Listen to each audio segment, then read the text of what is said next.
They gave me a suitcase for my birthday. Not a card, not even a slice of cake. Just a sleek black suitcase with a silver zipper and a bow tied too perfectly on top. My father said, "You can pack tonight and be out by morning."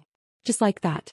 As if this had been a scheduled departure and I was simply late to board.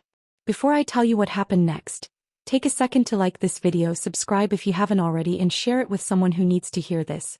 You won't believe how far this story goes. And I promise, it only gets deeper from here. I stared at it for a long moment, my fingers still curled around the ribbon, unsure if I was misunderstanding. My mother sat across the table, her smile not cruel, not kind, just fixed like she'd practiced it. Like this moment had already played out in her head. My younger brother let out a quiet chuckle. One of those smug teenage laughs that doesn't try to hide its pleasure. That sound hit harder than the words. It told me everything I needed to know about where I stood. Just hours earlier, I had stopped by the bakery on 7th and spent my last 20 on a small chocolate cake. Nothing fancy, just enough to pretend we were still a family. I placed it in the center of the table, hoping someone might remember what today was. No one even looked at it. We sat at the table, for plates, for forks, and that cake sitting untouched between them like a joke no one wanted to explain. My mother pushed the gift box. No, not a gift, an eviction notice wrapped in ribbon, closer to me with both hands. There were no raised voices. No tearful explanations. Just silence. Like they'd already rehearsed this and decided my part was just to nod and leave. I remember hearing myself say, "Okay," but I didn't understand it. Not really. Not yet. I was still holding on to the idea that this was temporary. That something could be fixed if only I tried harder. But this wasn't about space or money or even my so-called attitude. It was colder than that. A quiet decision made long before I stepped through the front door that night. They had already stopped seeing me as family. And I was the last one to realize it. It wasn't always like this. Just 2 years before, I had a one-bedroom apartment above a bookstore that smelled like old paper and vanilla candles. The place was small, drafty, loud from traffic, but it was mine. The first place that ever felt like a home I had built with my own hands. The rent wasn't cheap, but I paid it on time every month. I brought my own coffee in a chipped thermos, packed leftover rice and eggs for lunch, and cut coupons like it was a religion. My old Corolla wheezed at every red light and the heater only worked when it wanted to, but I loved that car. I loved the quiet rituals of survival. They made me feel capable. Back then I had this picture in my head. A little kitchen with chipped tiles, a dog curled at the door, a window that caught the morning sun just right. A place where no one could decide when I came or went. That image kept me going. It made saying no to dinners out, ignoring sales, and buying everything used feel worth it. Meanwhile, my brother Caleb lived like he'd been handed the world in a velvet box. 6 years younger and always ahead. New shoes, new tech, vacations I couldn't pronounce. "Look," he'd say, flashing his latest watch. "Dad said I deserved it after finals." Mom would smile, not because she agreed but because she expected it. Me. I stopped bringing up bills. I stopped asking for anything. I thought that made me easier to love. I told myself if I just kept showing up, if I kept being helpful, stayed steady, they'd see me. Maybe not in words, but in small ways. A thank you, a glance of pride, something to tell me I still mattered here. But that moment never came. Dad, it was a Sunday. The kind of Sunday where the kitchen smells like rosemary and roast beef and you forget just for a second that things are broken. My father sat with his elbows on the table, twisting his wedding ring. He didn't look at me when he said, "We need to talk." Mom folded her napkin once, then again, tighter than necessary. "Your father was let go. Budget cuts. The whole team." I said I was sorry. And I meant it. But even as the words left my mouth, I could feel something in the air shifting. Something unspoken and heavy. "There's the mortgage," she added quietly. "Utilities. Caleb's tuition." Then all three of them looked at me. Mom reached across the table. "Would you consider moving back home? Just for a little while. Help us get through this." I didn't say yes. Not right away. But a part of me already knew I would. I don't know why I said yes. It wasn't logic. It wasn't even guilt. Maybe it was the way my mother's eyes looked bruised with worry, or how my father couldn't meet mine. Caleb, for once, was silent. No snide comments, no smug grin. Just stillness. I told myself I can help. I should help. So I gave notice at my apartment. Put my things in storage. Cancelled my renter's insurance and changed my address to a place that hadn't felt like mine in years. The pale yellow bedroom still had the paint I'd picked out in 9th grade, but it didn't feel familiar. Not anymore. Caleb had claimed most of the space while I'd been gone, turned it into a walk-in closet for himself. Racks of expensive hoodies and sneakers lined the walls.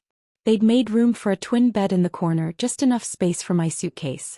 My suitcase. The one they'd eventually gift me. I lay awake that first night staring at the ceiling, listening to the old house creak around me, pretending I believed my father when he said, "Just until I get back on my feet." I wanted to believe family meant something. That showing up still mattered. I started sending money the next week, $1,800 every month wired directly into my mother's account. I never asked what it went to. Mortgage, bills, tuition, it all blurred together. No one ever said thank you, but I didn't expect it. I told myself gratitude didn't matter, only the intention behind the act. First, things were civil.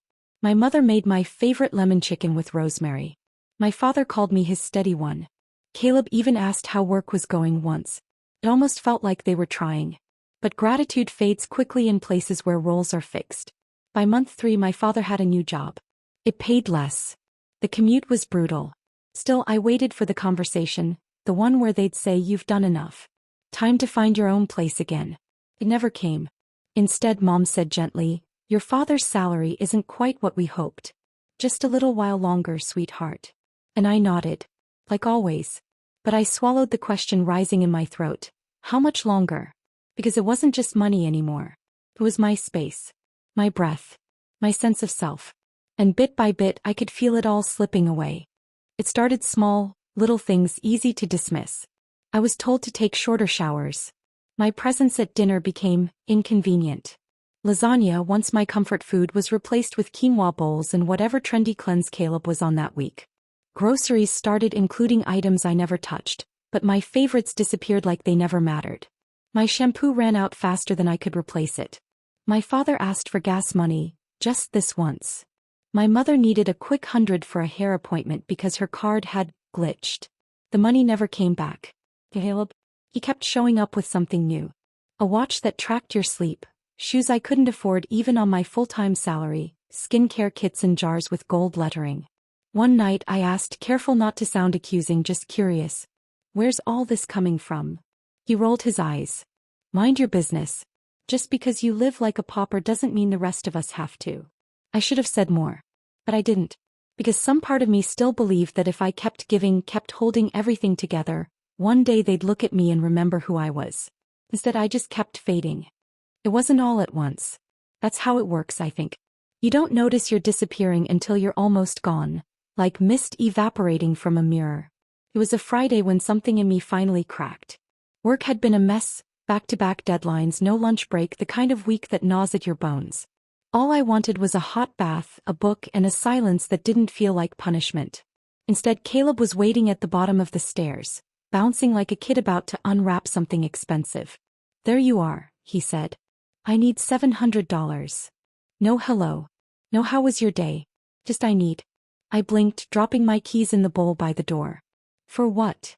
"My trip next weekend. Beach house. 3 nights, 2 rooms. Everyone paid already, I just need your part." "Pie part?" I asked, heart already pounding. He huffed. "I mean yours to cover me.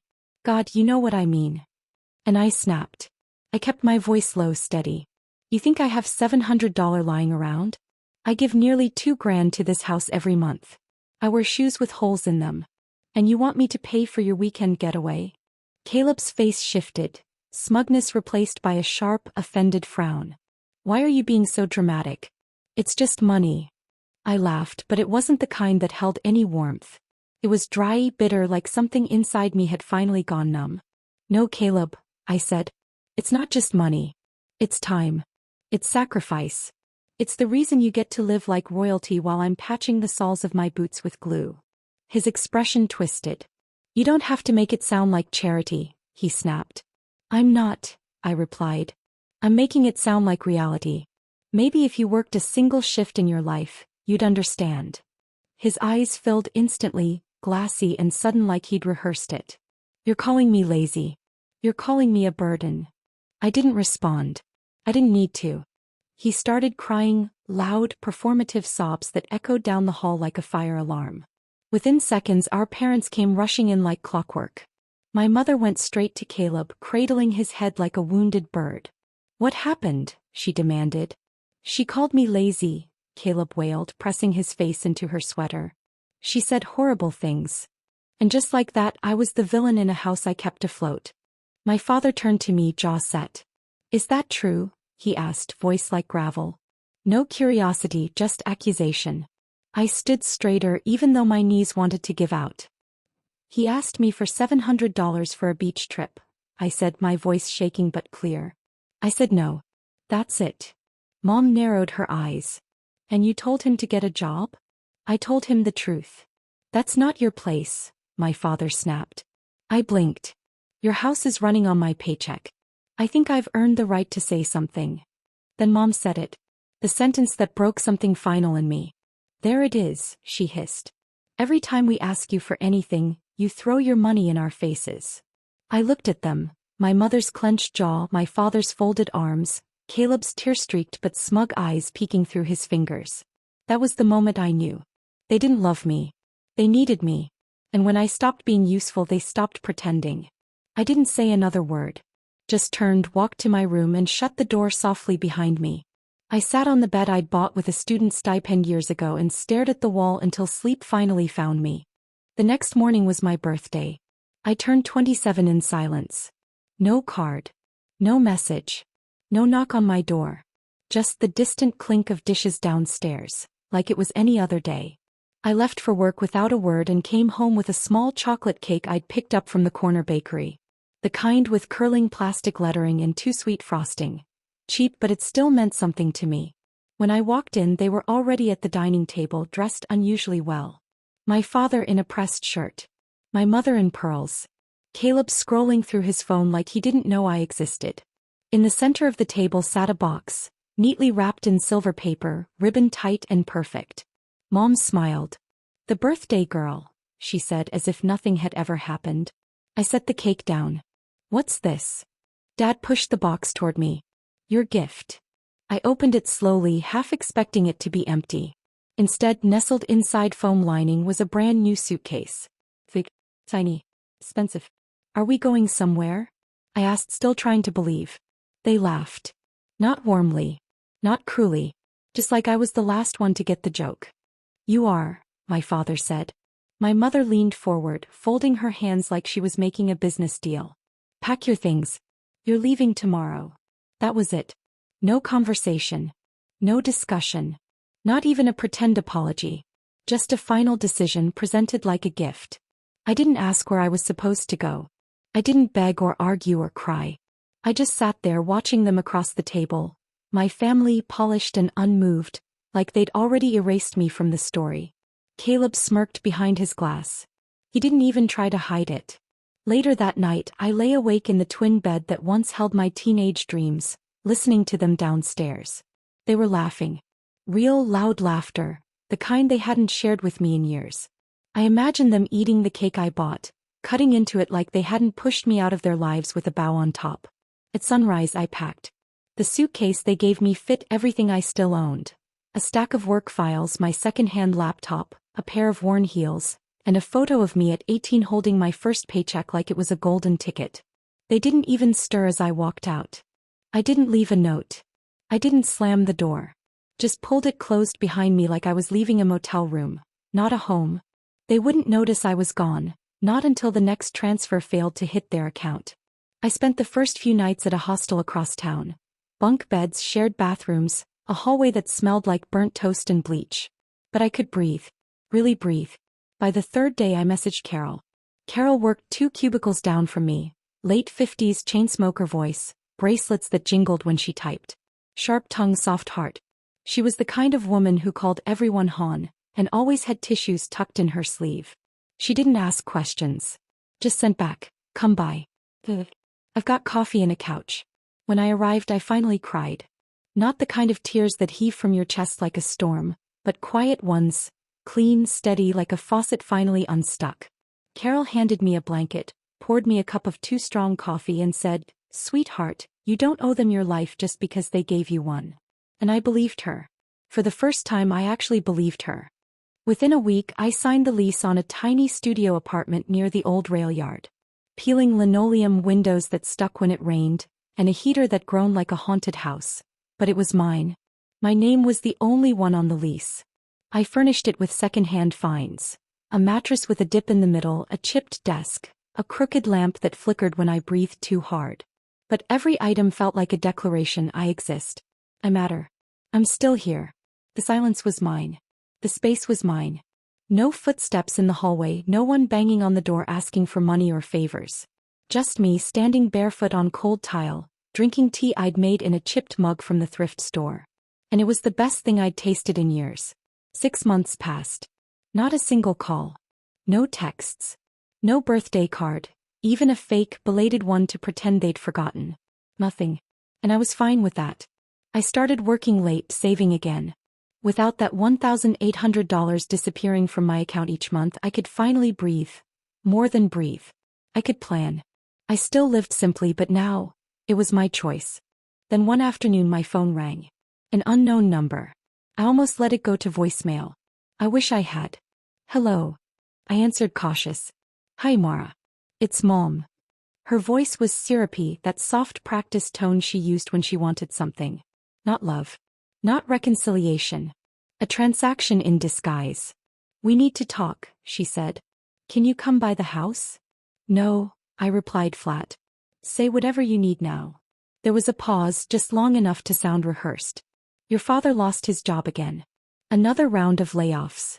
Things have been difficult." I stayed silent. "We've fallen behind on the mortgage. The bank's talking foreclosure." I felt the storm forming on the horizon. The script was so familiar I could mouth along. "We're asking if you could come back. Just for a while. Help us through this. Like before." I laughed. Not because it was funny. Because it was absurd. "You kicked me out," I said. "On my birthday. After draining me for years." "We were under pressure," she insisted. "You know how your father gets." "He didn't mean it." I didn't raise my voice. "No," I said quietly. "I'm not coming back. Not now. Not ever." "You're our daughter," she said sharply, like that alone was reason enough. I didn't flinch. "You should have remembered that before you treated me like an ATM with a pulse." Then I hung up. What followed was a flood. Blocked numbers. Desperate voicemails. A text from Caleb: "We need you. I miss you." That one almost made me laugh. But then the email arrived from a lawyer. A real one. I checked. The message was short but crystal clear. "Our clients are seeking restitution in the amount of $24,000 for unpaid room and board, at a rate of $1,000 per month over 2 years. I didn't even get angry. I just exhaled long and slow. Then I called James. James was a referral from Carol. Smart, thorough, ruthless when needed. I told him everything. He didn't waste time. By the next afternoon, a formal response was sent. James had receipts, $43,200 in bank transfers, every one of them itemized and dated. He detailed my living conditions. A closet-turned bedroom, no contract, no privacy, and no warning before eviction. His final paragraph was pure fire. "Should your clients choose to proceed, we will counterclaim for the full amount, plus legal fees and emotional damages." 3 days later, their lawyer quietly backed off. I thought that would be the end of it. I wanted it to be. But 2 weeks later, I walked into my local bank to set up an auto transfer for my new savings account, and saw them. My mother and Caleb, seated at a loan officer's desk. Dressed like they were headed to a gala. Caleb in a blazer too sharp for errands, Mom wearing pearls that caught the light like a smirk. I almost turned around. But something inside me whispered, "Stay." I stepped into line quietly, invisible but close enough to hear. "We're just looking to refinance," Mom said, her voice a smooth lie. "There's no one else to help us right now." The banker frowned. "No family support at all?" She shook her head. "Just the two of us." I stepped forward, calm and deliberate. "Actually," I said, placing my folder gently on the desk, "you had help. $43,200 worth. Bank of America. Transfers made on the 1st of every month." Caleb paled. Mom stiffened like someone had pulled a thread too tight. The banker looked between us, eyes widening. You're Mara. I nodded. The daughter. The room fell silent. Mom opened her mouth to speak, but had nothing left to say. I didn't gloat. Didn't raise my voice. I just laid down the documents, nodded to the banker and turned to leave. As I reached the door, I heard her say, "We'll need to update the application." Outside, the sun hit just right, gold and low, the kind of light you don't notice until you're finally free. That was the last time I saw them. No more calls. No more emails. Just silence. The clean kind. The earned kind. 1 year later, I signed the papers on my first home. Not a palace. Not a dream house. Just a narrow little townhouse at the edge of a quiet neighborhood. The steps creaked. The mailbox leaned. The grass grew wild. But the deed had only one name on it. Mine. Carol showed up that weekend with a box of lemon muffins and 2 coffees.